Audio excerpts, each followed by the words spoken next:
Welcome to the Short Term Show, the show about short-term rentals and long-term wealth, with real property owners hosting real properties who are crushing it in the vacation and short-term rental space. And here's your host, Avery Carl.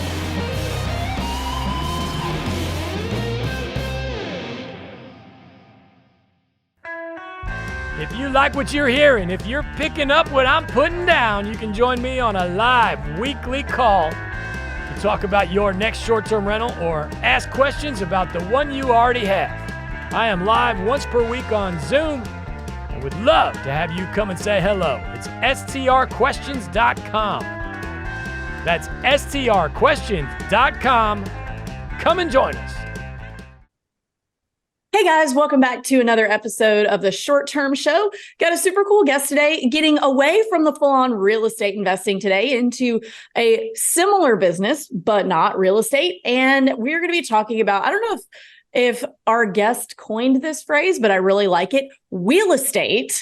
Love it. So cute. But I've got Garr Russell here with me to talk about renting out RVs. And he's got a really cool story. I'm really excited to hear it. How's it going, Garr? Hey, it's going good, Avery. Thanks for having me. Yeah, now you make me think maybe I should look into that, see if I can trademark that. I like it. I love it. Okay, so I have lots of questions about this. First, tell us about yourself and how you got into the business of renting out RVs. Yeah, so I am I was a full-time RVer for 5 years. We just bought a house back in March. And kind of how we got into it is kind of how you fall into some of, life's different adventures. As I had bought my wife an RV for our 10-year wedding anniversary. And, I get it all set up at a campground and I'm all excited. And then my wife turns to me and says, "All right, well, I'm going home." And the way she said it, I'm like thinking she's not just like going home to get something. I don't know if she's coming back. And sure enough, she was like miserable, pregnant in the middle of the summer. And she's like, "Yeah, this isn't my thing. I'm headed home." So here I am with an RV, being an entrepreneur. I'm thinking, all right, well, I need to cover this payment. So literally the brain starts cranking and hours later I've got it up for rent. That's kind of how I fell into this adventure.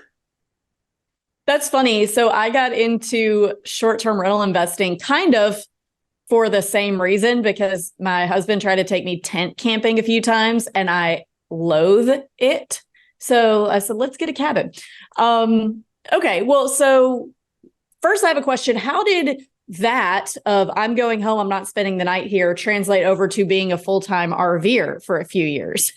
Yeah, I know. Isn't that interesting? Yeah. So, obviously kind of in hindsight, it's like my wife was just pregnant and miserable, and it was the heat of the summer, and she had our fourth child, Isabella, that August. And then, we started to use the camper, and then one thing led to the next, and it's wintertime in Michigan, and we're like, hey, you know what, let's hit the road for a little bit. And so we did that. We went for about 45 days. And then the next winter we went for 2 months, and then the next winter was like 4 months, and then the next winter was I want to leave for the whole winter. And that turned into us, being full-time RVers. So, so I have to ask, what is your favorite backdrop to park your RV for a month or 2 months or however long you stay? Maybe you stay only a week each place, but I love desert backdrops. But what about you? Do you prefer beach, mountains? What do you think? Kind of what I've found to be our favorite setup is somewhere where there's like a stream/river in the background, because that just seems to be like the spot where our kids can hang out all day and we can make little dams. And so, yeah, I think that's kind of our favorite setup, where we've got some woods and a river, and man, we've just have so many fun memories. And, we've had some cool things too. Like we went to La Jolla Beach in California and White Sands and, up in the mountains and different places like that. But as far as like being set up for a while, it always seemed like somewhere where there was like a river or a stream. Like we thought, man, we could hang out here a while. This is cool. There's a lot to do. Yeah, that's awesome. And everybody's got a different answer to that question. So I like that. Well, I guess let's talk business now, since that's why people are listening. But I could talk, what's your favorite RV, such and such, all day.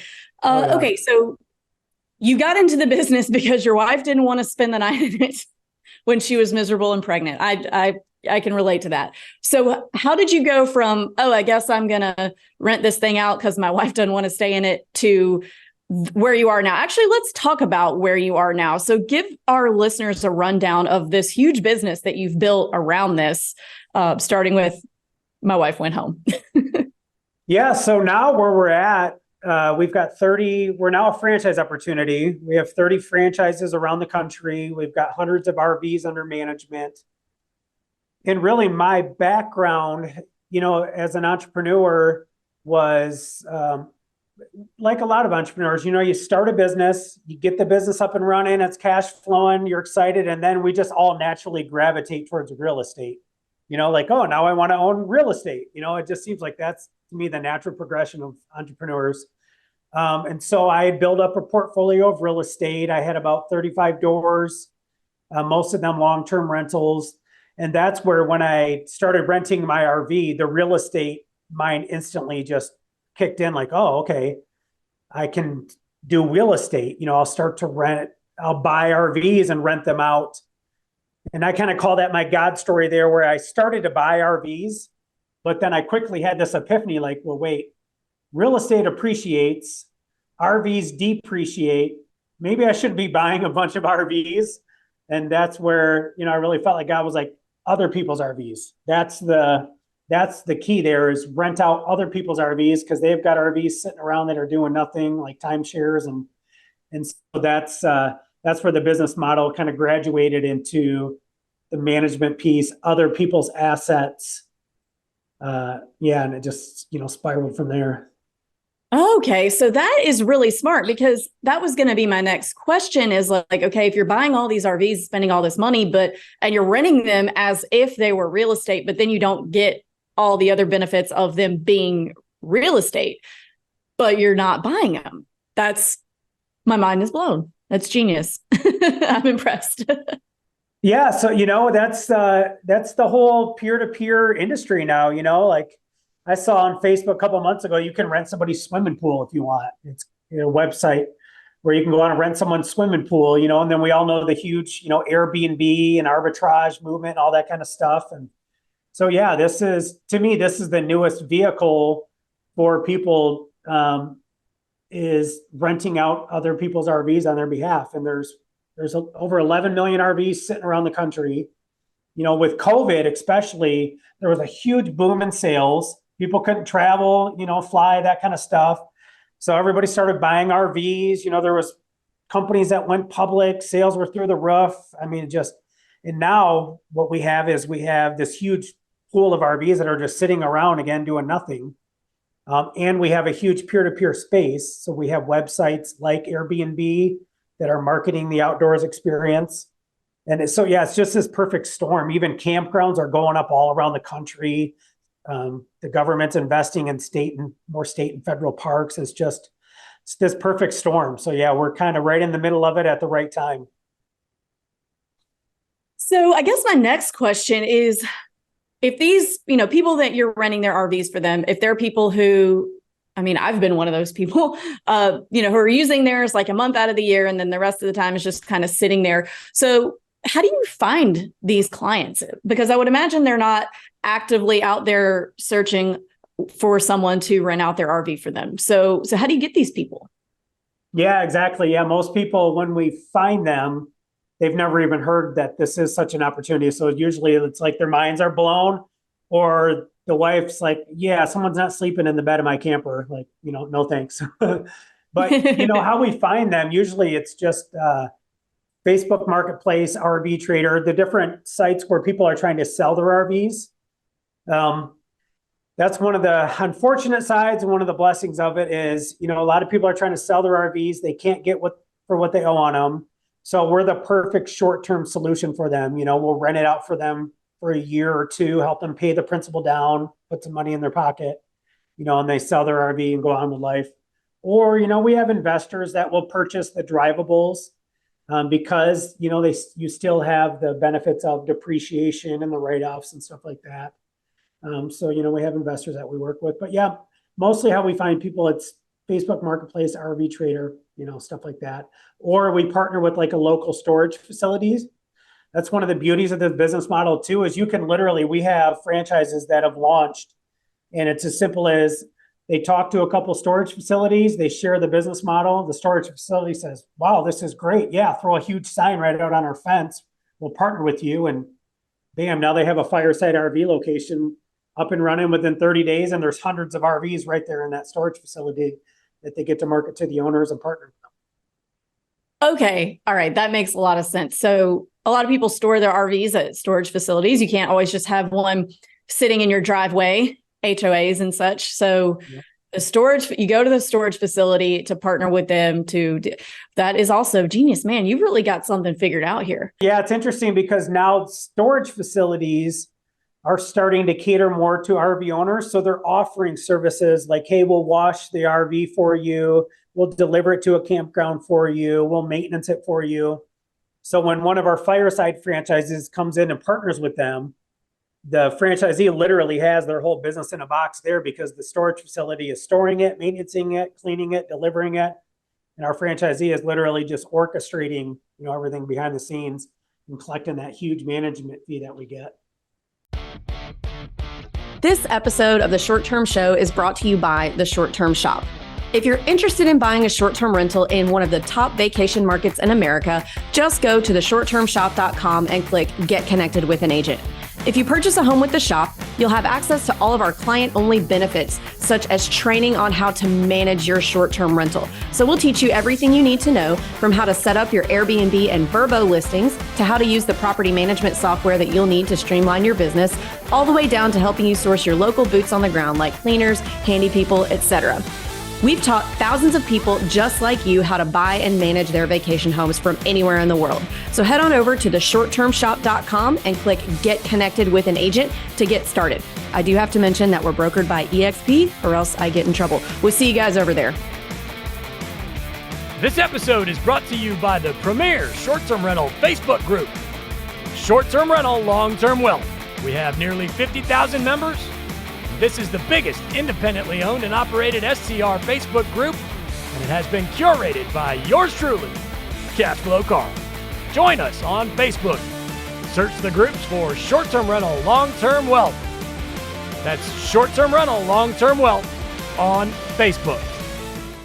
Yeah, so what is that management fee? Yeah, so that's the cool thing about this industry is typically you're right around a 50-50 split with the owner. So the numbers are like flipped upside down in comparison to most like real estate management companies where you're getting, maybe 10, 15% on the high side of a management fee. We're getting 40 to 50% management fees. So there's huge margins there. And, the owner's covering all the overhead. The owner's paying for the storage. They're paying the payment and the insurance and the title and the tags and the maintenance. And then on the other side of it, the renter, if there's damages, the renter is paying for the damages. The renter is paying a cleaning fee to have the RV clean between the rentals. And then there's a whole bunch of other ways the franchisee makes money as well outside of just renting it. So what's the startup cost for a franchisee for one of these? Yeah, so our franchise fee, it's $50,000. And then outside of that, it's very low overhead as far as operating cost. Okay, so I have quite a few questions around this. I guess let's start with I know you can't really give an average night stay or price, but let's say, maybe you've got like a 40-foot bus like that they can drive. What's the average? I guess I am going to ask for average. What's like the average amount of money that somebody's going to pay to have one of these things for a week or 2 weeks? And I guess what's the average duration also? I'm just trying to get a gauge for like how much you can actually make doing this. Yeah, definitely. So I can give you some pretty good numbers on this. So this season, out of the thousands of rentals that we did this season, our average rental was 5 days.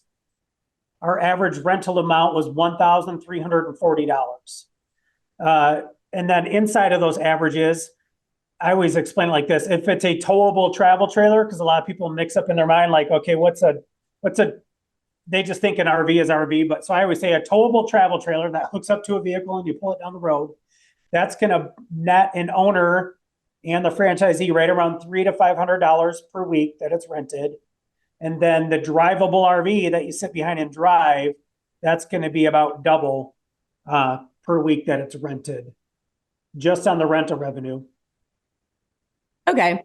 And how often do these things stay rented? Just really only in the summer, or, what's your high season look like?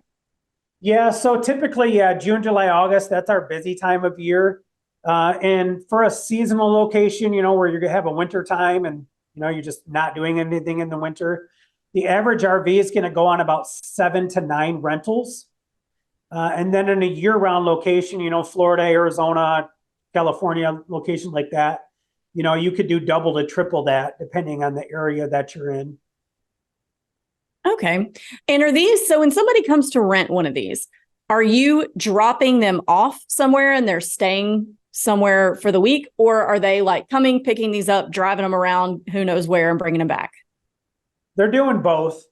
Typically on the travel trailers, the renter is paying to get that delivered somewhere.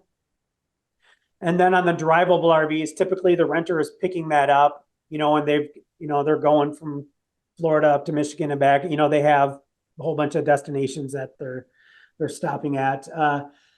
And then too, what's interesting about this business is, why I call it real estate is, when we're talking about this, especially you being in an RV or me being in an RV, we're thinking like campgrounds, state parks, stuff like that. But really, this is a house on wheels.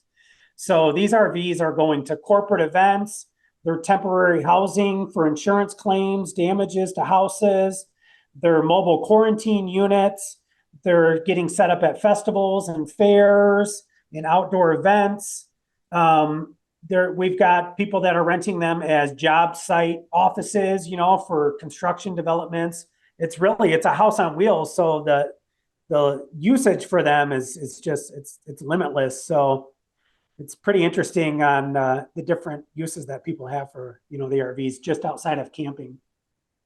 It's funny you say mobile quarantine unit, because back in 2020, or maybe it was 2021. No, it's 2021. So back when COVID was still this really big, scary thing that people really didn't know much about. And my husband did get it. We put him in the RV in the driveway for 2 weeks. Yeah, exactly. Yeah, we had rented them to like nurses, medical staff that they would go home, but they didn't want to go into their home, So we had RVs set up on the side of houses. Right when all this hit, it was actually right around springtime.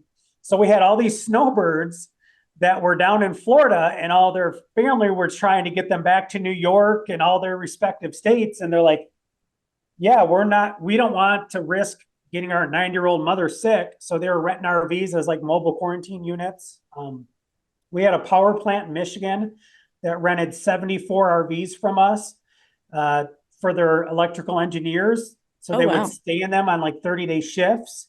And so, yeah, it's just the usage for them. It's interesting. That is really interesting. And my next question is, so anybody who's ever owned an RV or driven one around for a while knows that things on them break a lot. I got stuck in Keystone, North Dakota. It's a big KOA there. Maybe you've been there. Huge. But there's no cell service, which would be fine because there's Wi-Fi, but they don't have a big enough Wi-Fi system to support the number of people that they have there. Because it's hundreds and hundreds of RV spots there. So it was basically no internet either because it didn't work, and our slide would not go in. So we couldn't get out, had to go drive 5 miles. Like you couldn't just go 100 yards down the street and get better service. We had to drive all the way into town to, I think it was called Hill City. And it was just a nightmare. So we had to drive 15 minutes to be able to get anybody on the phone to even talk to about what is going on with this. Then if they needed to call back, they couldn't get us. We finally, we got it handled, but it was a mess. And my question is, what do you do when you have a bunch of people who don't really know what they're doing, renting these from you, driving them around and having these kinds of problems. Yeah. Yeah. It doesn't happen as often as you would think necessarily, but yeah, we definitely run into those scenarios. And so if you look at the side of any RV, if you're walking to the door and you look to the left, you're going to see like your model number of your RV, and then you're going to see a CoachNet sticker, and that might even been who you called, CoachNet, and there's a 800 number. So CoachNet actually has a tech roadside assistance program for this industry. And so that would kind of be step one for a renter. If they're on the road, something goes wrong, they're going to call the number that we've given them for our CoachNet reps, which we're all certified RV techs, and they're going to try to walk them through it. If they can't, then it's going to be just like a car breakdown. They're going to dispatch, a roadside assistance that would come. Like in your scenario, probably there's two things that would have happened. They would have disengaged the motor and done a manual retraction of the slide out, or they do a manual override of the motor, which those two things are actually fairly easy to do if you're given the directions. Did you guys end up doing one of those by chance, or? Yeah, we did have a mobile RV person come look at it. Okay. And what did they do? Did they do like they got the slide in, obviously. How did they do it, or no? That's a little above my technical pay grade. My job is to get the kids to go to sleep during those kinds of situations and let my husband stand out there and scream. But it was something to do with one of the hydraulics, getting it in and out, computer related to the hydraulics. So that's about the extent of my knowledge on it. Yeah. Okay. Gotcha. Yeah. But yeah, you're definitely right. It's not like an Airbnb, right? Where somebody knows how to just, I know how to work the thermostat, or I know how to lock the door, or this or that. You definitely have those scenarios where it's like, hey, I don't understand what happened. We only took 2 showers and the gray tank is full. It's like, well, yeah, you took 2 20-minute showers. It's, it's a 50-gallon tank.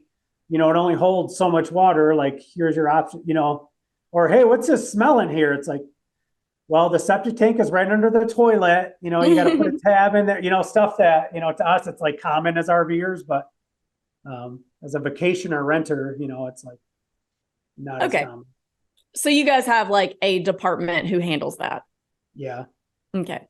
Because, maybe we just didn't buy the best one in the world from the get-go. But it was like something all the time. That was the biggest thing. But, there were multiple small things. And so what do you do about damage deposits? Because there are things that are just kind of gonna break, these are not like the highest quality custom cabinets and drawers and things and these things. So what do you do for damage deposits in these? Yeah, definitely. Yeah. There's, even just us using it as our own possession and taking care of it, you could turn wrong and bump into something and you're like, right. Wow, that whole cabinet just fell off the wall. This thing, I was just putting a cup in it. I think it would support a cup. Yeah. So we have commercial insurance for this industry. And we do, depending on the type of unit, there's a $1,500 to a $2,500 damage deposit that's taken. Okay. And then you can get, they have all the add-ons, the different platforms do interior damage protection and pet protection and trip insurance and all those different things. Yeah, that brings me to another question. So what kind of insurance do you get for, I know there's RV insurance, but what about renters in an RV insurance? How do you insure that?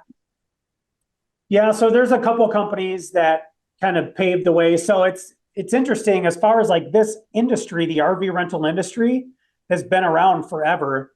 One of the main insurance providers out of Arizona, MBA Insurance, they've been in this business since 1978. So they started the RV rental insurance industry. And really how it's been, it was dealerships. Dealerships is where you could rent an RV, or maybe a couple, big companies like most people have heard of, like Cruise America, or El Monte, which it's like the big billboard you're driving down the road. But then what happened is dealerships started getting out of the rental industry, and it created this huge gap. And then all of a sudden in 2015, it literally is how this started, kind of how I started my journey, is some guy went on an RV adventure with his family. He saw how much it would be to rent an RV. And so he just bought one. Once he was done, he decided to rent it out. And he was trying to find ways to market his rental. There was not. So he created, which is RV Share now. And that created this peer-to-peer industry. And so the insurance piece, long answer to your question, their insurance piece has always been around, and now it's even involving more. But the peer-to-peer model was created. And so now it's just exploded. Now it's actually exploded so fast and so large that dealerships can't even get back in if they wanted to, because there's so much opportunity and inventory out there now that they would have a huge competition against them if they decided all of a sudden, well, we're going to start renting RVs again. So they focus mainly on the service side of things and selling, new units of one. And doing a really annoying job of the service side of things. Yeah, exactly. That's why it's like you go to get something serviced and it's like, oh yeah, we can get you in 3 months from now, And that's part of the COVID problem too, is they were cranking these things so fast out of the factory to meet the demand that, brand new RVs go out on the road and the refrigerator's not working, the air conditioner's not working, this or that. So yeah, that was definitely an interesting piece to this industry during COVID. It's kind of settling down now, but. Yeah. I think most things are kind of settling down from COVID now. So I guess my last question before we get to the final 3 of the show is, if somebody wants to get into this, maybe they want to start small, like try it independently for a few RVs worth, and then maybe just get into your model. Like, okay, I think I like this. I don't hate it. Now I think maybe I want to buy a franchise and have, the systems are already there for me. I don't have to do trial and error. Like, that's basically what buying a franchise is, an already run business that you're just buying a branch of. How do they kind of do that? Because what if they are like, oh, I don't want to necessarily spend $50,000 on an industry and buying a franchise that I don't know if I'm going to like yet. So what would be a way to kind of see if this might be for them without, before they take that next step of maybe coming to you? Yeah, definitely. So if somebody wanted to kind of dabble to see if this is something they're interested in, first of all, you'd need an RV. So if you already own an RV, great. That's easy. You just get listed on some of the peer-to-peer platforms. RV Share, Outdoorsy, Good Sam are the big ones. And then that would definitely be a great way to see if somebody was going to purchase an RV, like, you know what, I'm going to purchase an RV. I'd use it anyway, and then I'll rent it out. My recommendation would be in that scenario is buy something used, first of all, not super old, because you want it to, appeal to people. And then second is buy something that, you're going to like. I've coached many people that, we'll just dabble and buy one, like you said. And they end up buying something that they think, well, this is going to rent the best, but it doesn't even suit their family. Well, then, if they don't end up liking it, and now their family's not even gonna like it. So buy something that that you would use and you would like as well, and give it a shot. Okay. My last question related to other mistakes that I have not made mistakes. My husband has made mistakes. So one time in Branson, and I've told this story on here before, so sorry, listeners, if you remember it, we made the worst wrong turn in the history of wrong turns and got in a situation where we were going down a mountain with switchbacks, and, it's a 44-foot bus, and we got lucky to where we were able to make it. But do you ever have people who are like, oh yeah, I can drive an RV, no problem. And then they get stuck, and then you have to go rescue them and the RV? Yeah. Oh yeah. We definitely had that happen. We do walkthroughs and we'll do a drive with people and stuff like that, and trainings, and we send them out videos and PDFs and all that kind of stuff. But yeah, we've always joked about that, because like you can go to an RV dealership right now, buy the longest RV that's available, and they'll just hand you the keys, say, all right, here you go. Good luck with your RV. It's like, there's no, required training, testing, all these kinds of things. But yeah, as soon as you were asking that question, it made me think of a guy that we had in a 37-foot Class A, and he got stuck a couple times and got towed out. We didn't know until he got back. He just was showing me he's like, oh my gosh, look at this picture too. We got stuck so bad here. It was horrible. Oh yeah. And by the way, this one here, hit something so bad that the washing machine came out and flew into the tub. Yeah, here's the picture. And Oh my gosh. he was just sharing this epic adventure that him and his boys had. And yeah, here's us swimming in a river with alligators and, all this stuff. And he's like, and obviously I know I lost my deposit, and there was an insurance claim. That's totally understandable. But oh my gosh, what an adventure, He just thought it was the coolest thing ever. And the RV got fixed. And, that's one thing I tell owners is, yeah, damage will happen. And then, it's going to get fixed back to where it was or better than before, if there's wear and tear on it or it's older, But yeah, that definitely does happen. Well, that was terrifying. I don't wish getting stuck on a mountain in an RV on anyone, but we're coming to the end of our time, and I've got 3 questions that we ask everyone at the end of every show.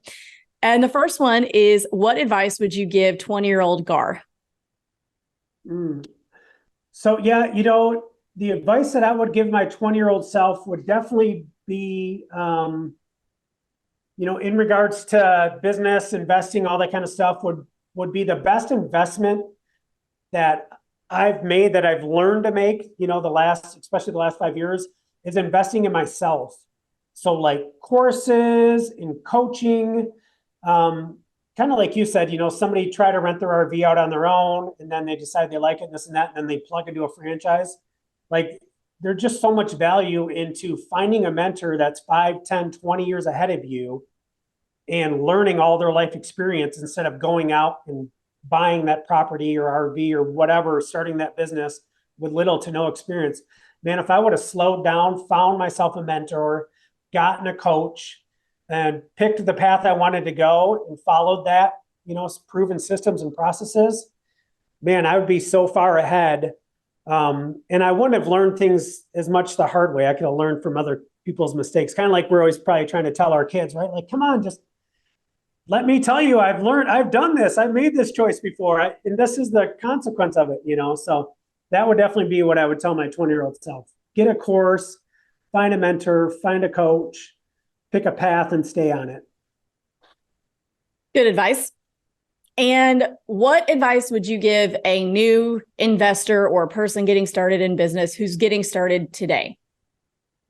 Yeah, it would definitely be, similar advice is find the coach, find the mentor, pick a path. There's several different ways to wealth. You can invest in paper assets and you can invest in real estate and you can start a business.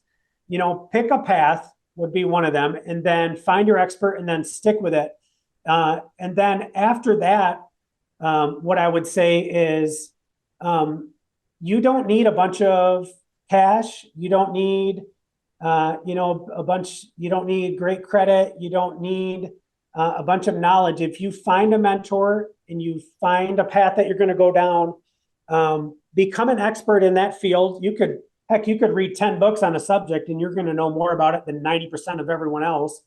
And then if you share that knowledge with somebody, they're going to look at you like an expert because, that's just the way it is. And then what you can do with that now is you can leverage other people's assets, other people's cash, other people's credit, and you can build a business based off that. That's what I did with this business is I'm using other people's assets and my systems and processes to 1, sell franchises, and to 2, enroll RVs into our program, which that can be applied to anything.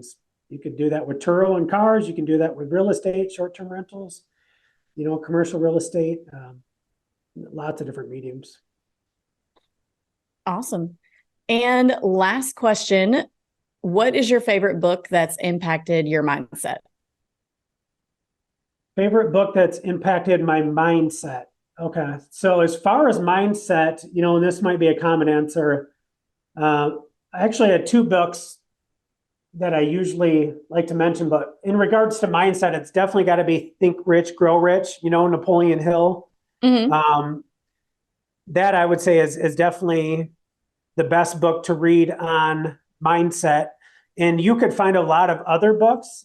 And as you read a lot of these other books, they're all going to stem back to Napoleon Hill. They really are. If you read the principles out of Think Rich, Grow Rich, you can read a lot of these newer books and they're all going to stem back to that. But yeah, definitely Napoleon Hill, and then if you don't mind me sharing one other book that I think is crucial as an entrepreneur, Whether you're a believer or not, is the book of Proverbs out of the Bible, because that book is so full of wisdom, short, practical sayings that can be applied to parenting and finance and business, and all the different avenues of life. So if you have those principles of wisdom and they're applied to a right mindset, man, you're unstoppable. There's nothing you can't accomplish in the business world, in your marriage and parenting and all aspects of life. I agree. Really great advice. And last, so if our listeners want to follow you, learn more about what you do, where can they do that? So my name's kind of unique. So you can Google Garr Russell and you'll find me all over the platforms, Facebook, YouTube, Instagram, all those different things. In regards to, Fireside RV, you go to firesidervrental.com.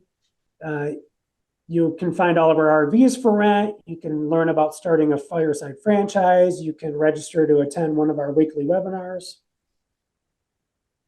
All right. Well, thank you very much. And thank you so much for coming on. This is really, really interesting and a nice change of pace from our usual real estate. So thank you. Yeah. It's fun to swap some RV stories with you. I don't have many, but we've got a few. Yeah. Well, thanks again.